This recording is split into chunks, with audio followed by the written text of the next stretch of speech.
Hello, my little hackmons. Today I'm doing another fan request for my 25 subscribers video. This one being Wysteria-Hysterias, who said to talk about my Pokemon and Puyo Puyo crossover stories. Now, it's part of a series I call The Pokemon That Lived, and I will be publishing some videos related to that. Mainly being, audio versions of the stories and stuff like that. But the universe that it takes place in can be a little confusing, so today I'm going to take the time to explain it in a quick and simple way. So, a long time ago, there were scientists who wanted to see what would happen if humans were infused with the powers and traits of Pokemon.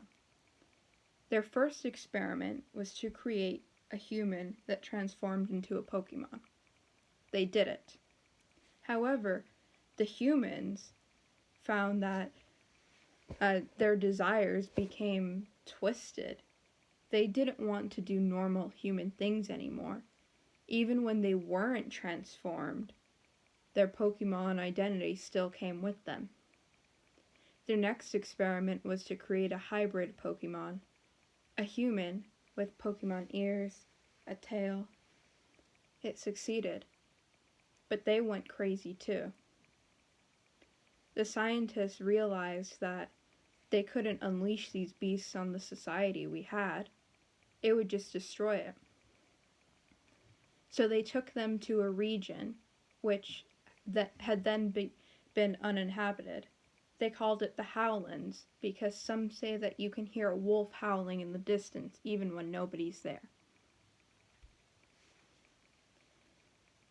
The Pokemon human hybrids and the transforming Pokemon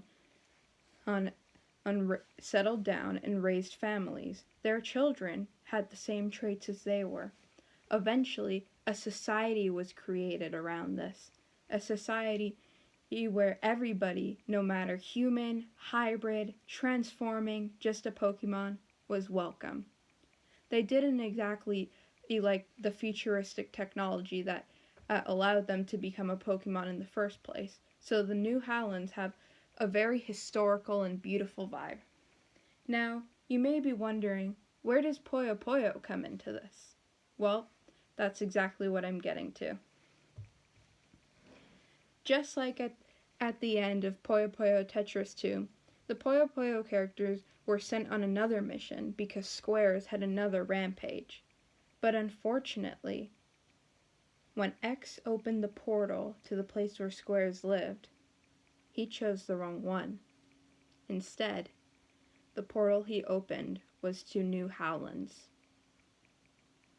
Just like the Galar particles in Pokemon Sword and Shield, the particles in New Howlands are so strong that pure humans that step into the area might transform into a Pokemon. At first, it went great. Everyone transformed into a Pokemon that reflected their inner self. Ringo transformed into Applin, Sig transformed into Orbeetle. Everybody was happy. But then, some found that just like the original experiments, their desires became twisted. They still had the same human emotions, but the Pokemon desire to kill. So, it happened. Many beloved characters were injured and were killed. 13 survive. I will now read off their names and what Pokemon they transform into. Liddell, transforming into Shaman. Shezo, transforming into Gallade. Sig, transforming into Orbeetle. Klug, turning into Gengar.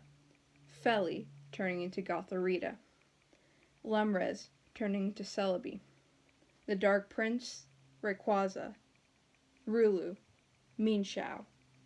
T, Mewtwo. J&L, Plusle and Minun. Marl, Mew. Squares, Darkrai. Misaccord, Espeon. The 13 survivors are all that is left of the Puyo Puyo universe. Everybody else is dead. But the 13 have new lives in New Howlands. They can be whoever they want to be. Good or evil. It's up to them. They forge new relationships and rivalries with those around them. And today, nobody knows what will happen next.